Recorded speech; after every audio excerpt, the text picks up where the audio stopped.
ನನ್ ಕೈ ನಿನ್ ಈ ಮನೆಯಲ್ಲಿ ಇರಕ್ಕಾಗಲ್ಲಪ್ಪ. ಆದಷ್ಟು ಬೇಗ ಎಲ್ಲಾ ಕೆಲ್ಸನ ಮುಗಿಸ್ಬಿಟ್ಟು ತರುಣ್ ಜೊತೆ ಹೊಟ್ಟೋಗ್ಬಿಡ್ಬೇಕು.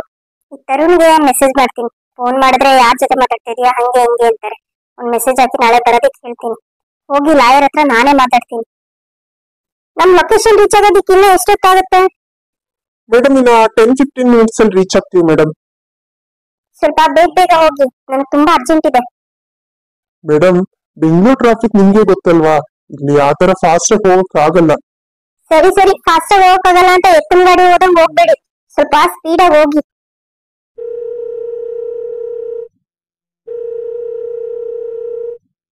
ಹಾ ಶರ್ಮಿಳಾ ಹೇಳು. ತರುಣ್, ನೀನ್ ಇನ್ನೂ ಎಲ್ಲಿದೆಯಾ? ನಾನು ಆನ್ ದಿ ವೇ ಇದ್ದೀನಿ. 10-15 ಮಿನಿಟ್ಸ್ ಅಲ್ಲಿ ನಾನು ಆಫೀಸ್ ರೀಚ್ ಆಗಿರ್ತೀನಿ. ಹೌದಾ, ನಾನು ಬರ್ತಾ ಇದ್ದೀನಿ. ಒಂದು 5 ಮಿನಿಟ್ಸ್ ಹೆಚ್ಚು ಕಮ್ಮಿ ಆಗ್ಬೋದು, ಬಟ್ ನಾನು ಬರ್ತಾ ಇದ್ದೀನಿ. ನಾನು ಹೊರಟಿದ್ದೀನಿ ಇಲ್ಲಿಂದ. ತರುಣ್, ನೀನು ಯಾವಾಗ್ಲೂ ಲೇಟ್ ಮಾಡ್ತೀಯ ಕಣೋ. ಈ ಸರಿ ಮಾತ್ರ ಲೇಟ್ ಮಾಡ್ಬೇಡ, ದಯವಿಟ್ಟು ಬೇಗ ಬಾ. ಯಾಕಂದ್ರೆ ನನಗೆ ಇನ್ನು ಜಾಸ್ತಿ ಟೈಮ್ ಇಲ್ಲ. ಆಗೋ ಕೆಲಸ ಎಲ್ಲ ತುಂಬಾ ಫಾಸ್ಟ್ ಆಗಿ ಮಾಡ್ಬೇಕು ನಾವು. ಹಾ ಗೊತ್ತಾಯ್ತು, ಬರ್ತಾ ಇದ್ದೀನಿ. ನಾನು ಬೇಗ ಬರ್ತೀನಿ ಬಿಡು. ನಾನು ನಿಮ್ಗೆ ಲಾಯರ್ ನಂಬರ್ ಸೆಂಡ್ ಮಾಡಿರ್ತೀನಿ. ಅಕಸ್ಮಾತ್ ನಾನು ಬರೋದ್ ಲೇಟ್ ಆಯ್ತು, ನೀನ್ ಬೇಗ ರೀಚ್ ಆದೆ ಅಂತಂದ್ರೆ ಅವ್ರು ಕಾಲ್ ಮಾಡ್ಕೊಂಡು ನೀನ್ ಆಫೀಸಲ್ಲಿ ಮಾತಾಡ್ತಾ ಇರು, ನಾನು ಅಷ್ಟ್ರಲ್ಲಿ ಬಂದ್ಬಿಡ್ತೀನಿ. ಇಲ್ಲ ಇಲ್ಲ, ನೀನು ಜೊತೆಲೆ ಬಾ, ಇಬ್ರು ಒಟ್ಟಿಗೆ ಹೋಗಿ ಮಾತಾಡೋಣ. ಹಾಗಾದ್ರೆ ಸರಿ ಆಯ್ತು, ಅಲ್ಲಿ ವೇಟ್ ಮಾಡ್ತಾ ಇರು, ನಾನು ಬಂದ್ಬಿಡ್ತೀನಿ. ಏನ್ ಮೇಡಮ್ ತುಂಬಾ ಟೆನ್ಷನ್ ಅಲ್ಲಿ ಇರೋ ತರ ಇದೆ, ಏನಾದ್ರೂ ಸಮಸ್ಯೆನಾ?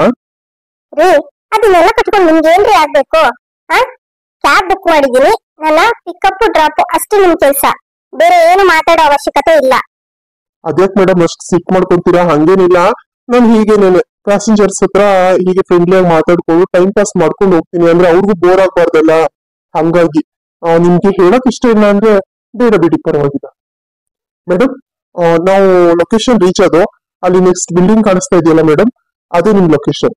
ಹಾ, ಓಕೆ ಓಕೆ. ಛೇ, ಅಂತೂ ಒಂದ್ ಲೇಟೇ ಮಾಡ್ಬಿಟ್ಟ, ನಾನು ಬೇಗ ಬಂದಿದ್ದು. ಯಾಕೋ ಈ ಹುಡುಗಿನ್ ನೋಡ್ತಾ ಇದ್ರೆ ನಮ್ಮ ಗೋವಿಂದ ಇದ್ನಲ್ಲ, ಅವರ ಮಗಳ ತರ ಕಾಣಿಸ್ತಾ ಇದೆಯಲ್ಲ. ಏನಮ್ಮ, ಒಂದ್ ನಿಮಿಷ ಇಲ್ಲಿ ಬಾರಮ್ಮ ಇಲ್ಲಿ. ಯಾರು? ಏನಾಗ್ಬೇಕಿತ್ತು? ಹಾ ಹೌದು, ಆ ನಿಮ್ ಹೆಸರು ಮರ್ತೋಗಿದೆ. ನಿಮ್ ಅಣ್ಣನ ಹೆಸರು ಗಿರೀಶ ಅಲ್ವಾ? ನೀನು ಅದೇ ಗೋವಿಂದ ಅವರ ಮಗಳಲ್ವಾ? ಇದೇನಿದು, ಇವ್ರಿಗೆ ನಮ್ಮ ಅಣ್ಣನ ಹೆಸರು ಗೊತ್ತು, ನಮ್ಮ ತಂದೆ ಹೆಸರು ಗೊತ್ತು ಅಂತಂದ್ರೆ, ಅಯ್ಯೋ ಛೇ, ಎಂತ ಎಡ್ಬಟ್ಟಾಗೋಯ್ತು. ಇವ್ರೇನಾದ್ರೂ ನಮ್ಮ ಅಣ್ಣಗೆ ಇಲ್ಲಿ ನಾನ್ ಮಾತಾಡಕ್ ಬಂದಿರೋ ವಿಚಾರ ಏನಾದ್ರೂ ಗೊತ್ತಾಗ್ಬಿಟ್ರೆ, ಏನಾದ್ರೂ ಹೇಳ್ಬಿಟ್ರೆ ನನಗೆ ಕಷ್ಟ ಆಗ್ಬಿಡುತ್ತೆ. ಏನ್ ಮಾಡೋದು? ಇಲ್ಲ, ಏನಾದ್ರೂ ಹೇಳಿ ಪ್ಯಾಚಪ್ ಮಾಡ್ಬಿಡ್ಬೇಕು. ಹಾ ಹೌದು ಅಂಕಲ್, ನಮ್ಮ ಅಣ್ಣನ ಹೆಸರು ಗಿರೀಶ್ ಅಂತ, ನಮ್ಮ ತಂದೆ ಹೆಸರು ಗೋವಿಂದ ಅವರು ಅಂತ. ಹೌದು, ನಿಮ್ಗೆ ಅವ್ರು ಯಾವ ತರ ಪರಿಚಯ? ಇದೇನಮ್ಮ ಹೀಗ್ ಕೇಳ್ತೀಯ? ನೀನ್ ನನ್ನ ನೋಡಿಲ್ವಾ? ನನ್ ಗುರ್ತು ಸಿಗ್ತಾ ಇಲ್ಲ ನಿಮ್ಗೆ? ನಾನು ಅವಾಗ ನಿಮ್ ಮನೆಗ್ ಬರ್ತಿದ್ನಲ್ಲ, ನಿಮ್ ತಂದೆಯವ್ರಿದ್ದಾಗಿನೇನೋ ನಿಮ್ಮ ಏನಾದ್ರು ಪ್ರಾಪರ್ಟಿ ತಗೊಳ್ಳೋದಿರ್ಬೋದು, ಸೇಲ್ ಮಾಡೋದಿರ್ಬೋದು, ಅಥವಾ ಲೀಗಲ್ ಒಪಿನಿಯನ್ ಏನಾದ್ರು ಬೇಕು ಅಂತಂದ್ರೆ ನಿಮ್ ತಂದೆಯವ್ರು ನನ್ನನ್ನೇ ಭೇಟಿ ಮಾಡ್ತಾ ಇದ್ದಿದ್ದು. ನಾನ್ ನಿಮ್ ಫ್ಯಾಮಿಲಿ ಲಾಯರೇ ಅಮ್ಮ. ಏನು, ನೀವು ನಮ್ ಫ್ಯಾಮಿಲಿ ಲಾಯರಾ?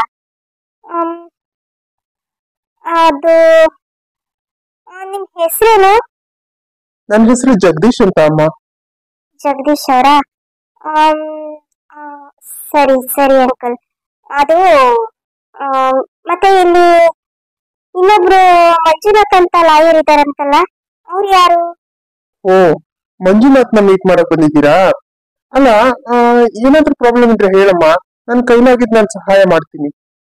ಇಲ್ಲ ಇಲ್ಲ ಅಂಕಲ್, ಸಮಸ್ಯೆ ಅಂತ ಏನೂ ಇಲ್ಲ.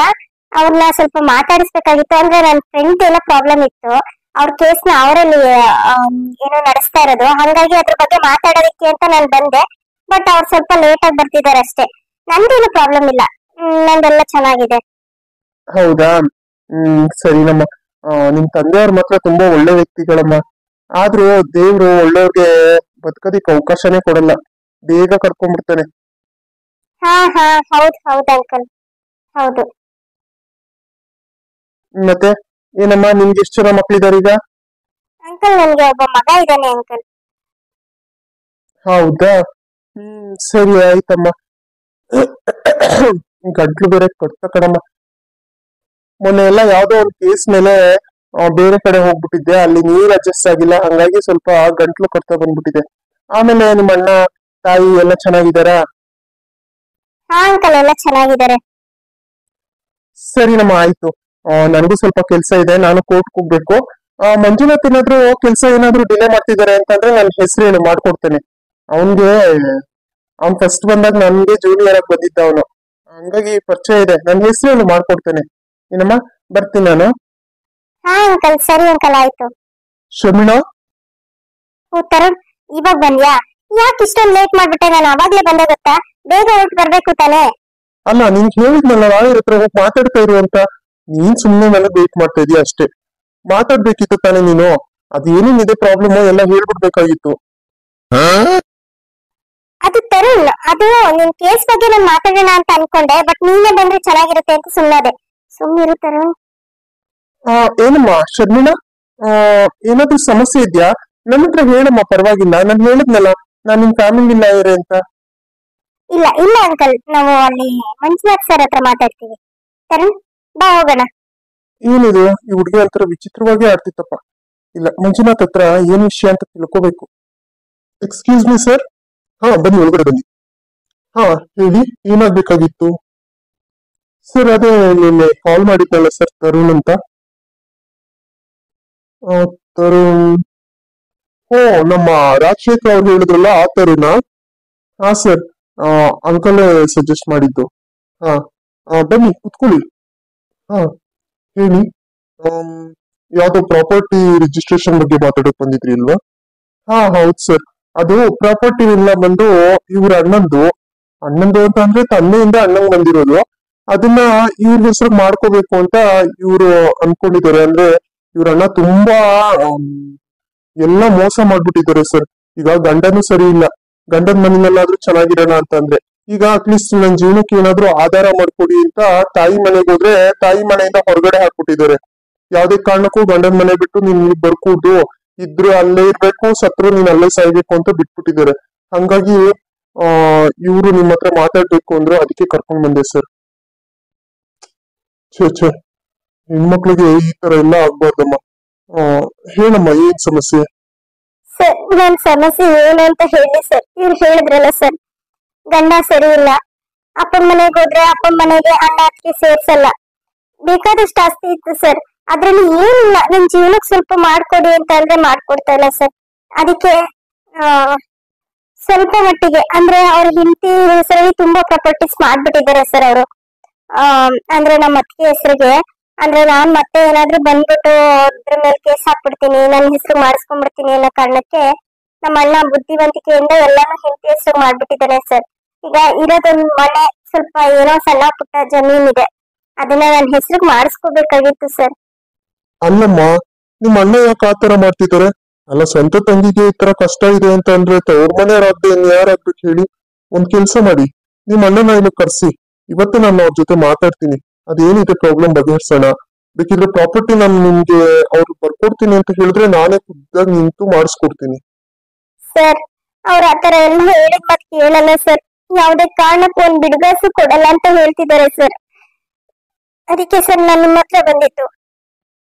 ಅಲ್ಲಮ್ಮ, ಅವರು ಯಾವ್ದೇ ಕಾರಣಕ್ಕೂ ಕೊಡಲ್ಲ ಅಂತ ಅಂದ್ರೆ ಹೇಗೆ? ಇದೆಲ್ಲ ಮಾಡೋದ್ ಸ್ವಲ್ಪ ಕಷ್ಟ ಆಗುತ್ತಮ್ಮ.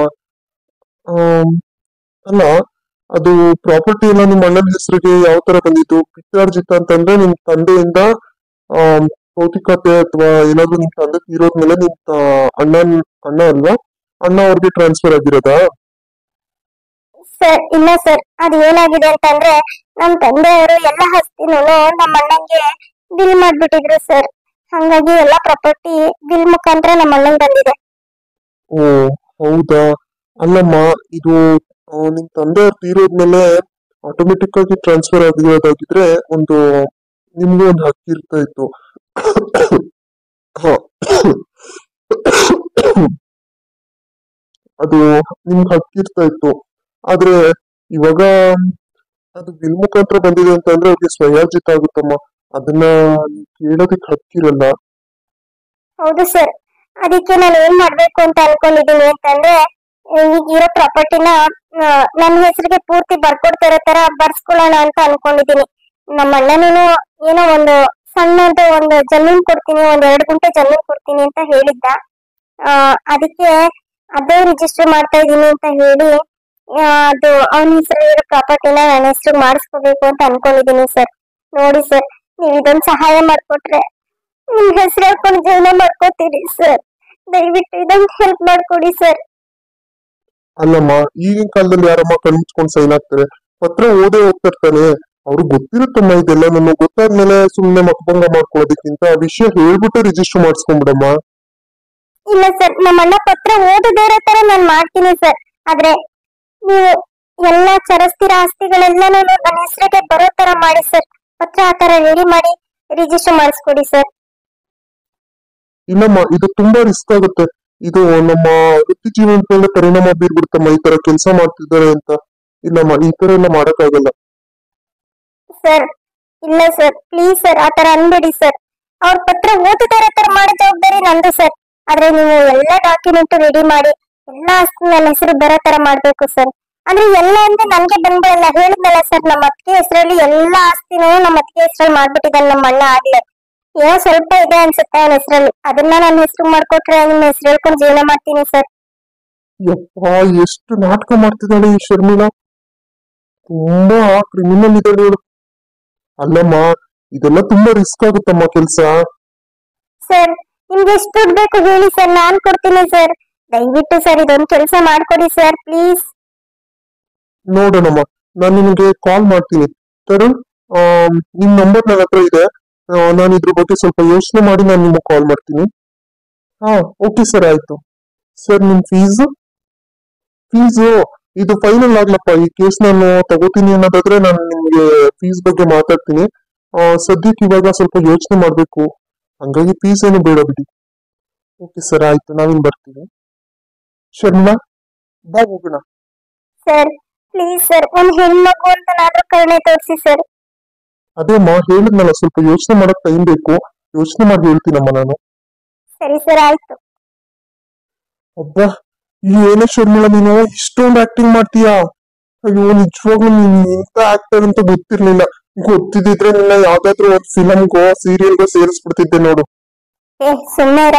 ಈ ತರ ಎಲ್ಲ ಡ್ರಾಮಾ ಮಾಡ್ಲಿಲ್ಲ ಅಂತಂದ್ರೆ ಅವ್ರ ಮನ್ಸ್ ಕರ್ಗೋದಾದ್ರೂ ಹೇಗೆ ಹೇಳೋ. ಕೆಲವೊಂದನ್ನ ಬುದ್ಧಿವಂತಿಕೆಯಿಂದ ಮಾಡಿಸ್ಕೋಬೇಕು. ಈಗ ನೋಡು, ಈಗ ನಾನು ಇಷ್ಟ ಹತ್ತು ಕರೆದು ಎಲ್ಲ ಮಾಡಿದ್ರಿಂದ ಅವ್ರ ಮನ್ಸಲ್ಲಿ ಎಲ್ಲೋ ಒಂದ್ ಕಡೆ ಪಾಪ ಹೆಣ್ಮಗು ತುಂಬಾ ಕಷ್ಟದಲ್ಲಿದ್ದಾಳೆ ಅಂತ ಅನ್ಸುತ್ತೆ. ನಾನೇನಾದ್ರೂ ಹಂಗೆ ಹಿಂಗೆ ಅಂತ ಮಾತಾಡಕ್ ಹೋದ್ರೆ ಅಯ್ಯೋ ಹೋಗಮ್ಮ ಮಾಡ್ಕೊಡಕ್ ಆಗಲ್ಲ ಅಂದ್ಬಿಡ್ತಾರೆ. ಮೊದ್ಲೇ ಇದು ತುಂಬಾ ಸೆನ್ಸಿಟಿವ್ ಕೆಲ್ಸ ಕಣೋ. ಹೇಗಾದ್ರೂ ಮಾಡಿ. ಅಲ್ದೆ ಆಗ್ಲೇ ನನ್ ಜೊತೆ ಮಾತಾಡ್ತಿದ್ರಲ್ಲ, ಅವ್ರು ನಮ್ ಫ್ಯಾಮಿಲಿ ಲಾಯರ್ ಅಂತೆ. ನನಗ್ ಗೊತ್ತೇ ಇರ್ಲಿಲ್ಲ ಅವ್ರು ಈ ಆಫೀಸಲ್ಲಿ ಇದಾರೆ ಅಂತ. ನೋಡಿ, ಇವಾಗ ಅಣ್ಣಂಗೆ ಏನಾದ್ರೂ ವಿಚಾರ ಗೊತ್ತಾಗ್ಬಿಟ್ರೆ ತುಂಬಾ ಕಷ್ಟ ಆಗುತ್ತೆ. ನಿನ್ಗ ಅವ್ರ ಹತ್ರ ನಂಬರ್ ಇದೆ ಅಂತ ಅಂದ್ಯಲ್ಲ, ಅವ್ರಿಗೆ ಫೋನ್ ಮಾಡಿ ಹೇಳು ಈ ಕೇಸ್ ಬಗ್ಗೆ ಎಲ್ಲೂ ಹೊರಗಡೆ ಲೀಕ್ ಮಾಡ್ಬಿಡಿ ಅಂತ. ಸರಿ ಸರಿ, ಹೇಳೋಣ ಬಿಡು. ಸರಿ, ಬಾ ಮತ್ತೆ ಊಟ ಮಾಡ್ಕೊಂಡು. ನಾನು ಕೆಲ್ಸಕ್ಕೆ ಸ್ವಲ್ಪ ಹಾಫ್ ಡೇ ಕೇಳ್ಕೊಂಡ್ ಬಂದಿದ್ದೆ, ಇವಾಗ ಹೋಗ್ಬೇಕು. ನಾನ್ ಕೆಲ್ಸ ಮುಗಿಸ್ಕೊಂಡು ನಾ ಸಾಯಂಕಾಲ ಫೋನ್ ಮಾಡ್ತೀನಿ. ಸರಿ ಕಣೋ, ಆಯ್ತು. ಆದಷ್ಟು ಬೇಗ ಬೇಗ ಕೆಲಸ ಮುಗಿಸ್ಬೇಕು. ಇಷ್ಟಾದ್ರೂ ದುಡ್ಡು ಖರ್ಚಾಗ್ಲಿ. ಬೇಕಿದ್ರೆ ದುಡ್ಡು ನಮ್ಮ ಅಣ್ಣನ ಹತ್ರನೇ ಇಸ್ಕೊಂಡ್ ಬರ್ತೀನಿ, ಏನಾದ್ರೂ ಹೇಳಿ. ಆಯ್ತಾ? ಈ ಕೆಲಸ ಮಾತ್ರ ಬೇಗ ಮುಗಿಬೇಕು. ನಾವ್ ಈ ತರ ಮಾಡ್ತಿರೋ ವಿಚಾರ ಯಾರಿಗೂ ಹೊರಗಡೆ ಲೀಕ್ ಆಗ್ಬಾರ್ದು. ಆಮೇಲೆ ಮುಂದೆ ಪ್ರಾಬ್ಲಮ್ ಆಗ್ಬಿಡುತ್ತೆ. ಇಲ್ಲ ಇಲ್ಲ ಬಿಡು, ನಾನು ಅದ್ರ ಬಗ್ಗೆ ನೋಡ್ಕೋತೀನಿ. ಸರಿ, ಬಾ ಹೊರಡೋಣ. ಮತ್ತೆ ಏನಾದ್ರೂ ಆ ಲಾಯರ್ ಬಂದ್ಬಿಟ್ರೆ ಕಷ್ಟ. ಆಮೇಲೆ ಯಾಕೆ ಏನು ಎತ್ತ ಅಂತ ಇಷ್ಟು ಉದ್ದ ಕೇಳ್ತಾರೆ. ಅಲ್ದೆ ಆ ಲಾಯರ್ಗೆ ನಮ್ಮ ಅಣ್ಣ ಎಲ್ಲ ಪರಿಚಯ ಇದಾರೆ ಅಂತ ಅನ್ಸುತ್ತೆ. ಫ್ಯಾಮಿಲಿ ಲಾಯರ್ ಅಂತಂದ್ರೆ ಪರಿಚಯ ಇರ್ತಾರೆ. ನನ್ಗಾಗಿ ಅಷ್ಟಾಗಿ ನನಗ್ ಪರಿಚಯ ಇಲ್ಲ. ನಾನೇನ್ ಜಾಸ್ತಿ ನೋಡಿಲ್ವಲ್ಲ. ಕಾಲೇಜು ಮನೆ ಅಂತ ಇದ್ದೆ, ಆಮೇಲೆ ಮದ್ವೆ ಆಯ್ತು. ಹಂಗಾಗಿ ಅಷ್ಟು ಟಚ್ ಇಲ್ಲ. ಅವರು ನನ್ನನ್ನ ನೋಡಿ ಗುರ್ತಿಡಿದ್ ಮಾತಾಡ್ಸಿದ್ರು ಗೊತ್ತಾ. ನನಗ್ ಆಶ್ಚರ್ಯನೇ ಆಗೋಯ್ತು.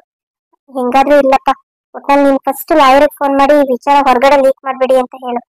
ಸರಿ ಸರಿ, ಬಾ. ನನಗೂ ಟೈಮ್ ಆಗುತ್ತೆ. ಆಮೇಲೆ ಅಲ್ಲಿ ನನ್ಗೆ ನಮ್ ಬಾಸ್ ಆಮೇಲೆ ರುದ್ರತಾಂಡವ ಆಡ್ತಾರೆ.